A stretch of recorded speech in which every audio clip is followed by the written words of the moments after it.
अगर आप भी चाहते हैं कि आरसीएम म्यूजिक के वीडियो सबसे पहले आप तक पहुंचे, तो लाल बटन को दबा के चैनल को सब्सक्राइब जरूर करें और साथ में बेल आइकन को दबाना ना भूलें।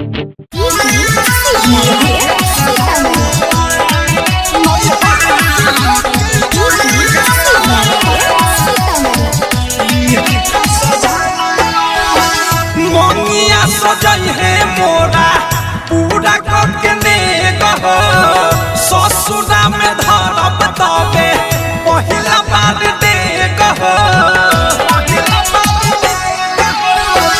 मोंगिया सजई है मोरा पूरा करके ने कहो ससुरा में धरब तबे पहिला बार दे कहो नहीं हर से होके जाइब गवाना सखी लीहे का सजानावा यादवन तले मोए मोड़े खजानावा ये सखी लीहे का सजानावा लीहे का सजानावा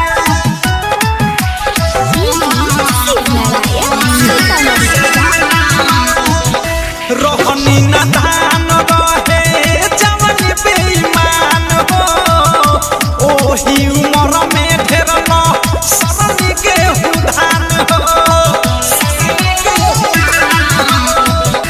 रोहनी ना धान रहे जवान बेईमान हो ओही उमर में ढेरलो सरनी के उधान हो छुप छुप के मजाली हले हमें पुसला के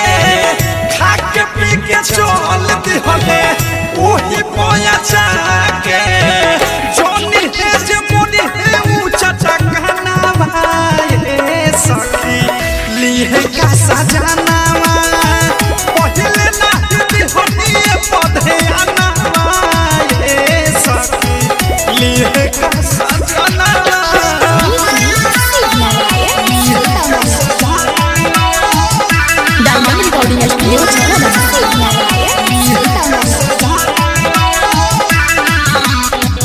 घूंघटा उठाई है जो बसुहाग वाली रतिया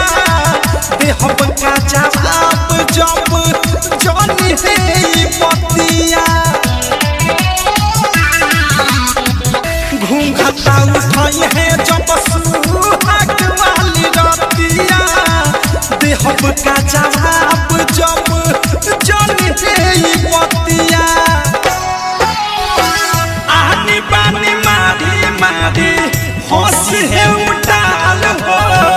ठीक नाही पहले यारवा बिकी विशाल हो अवध से प्रेमी का पे बनाना ये सखी लीहे का सजानावा बदसाही अनुराग लीली जाना ये सखी लीहे का सजानावा मोंगिया सजई है मोरा पूरा करके ने कहो ससुरा में धरब तबे पहिला बार दे कहो नहीं हर से होके जाइब गवाना ये सखी लीहे का सजानावा यादवन तले मोए मोड़े खजानावा ये सखी लीहे का सजानावा डायमंड रिकॉर्डिंग स्टूडियो छावड़ा दाना।